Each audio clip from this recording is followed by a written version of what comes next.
Locate the hinges on the top of the unit. Use a screwdriver to remove the 2 screws on the hinge cover. Carefully lift up the hinge cover. Unplug the 2 cables from inside the cover.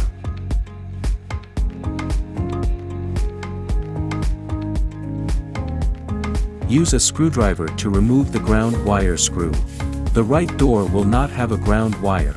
Remove the 2 screws from the top of the hinge. Remove the door hinge.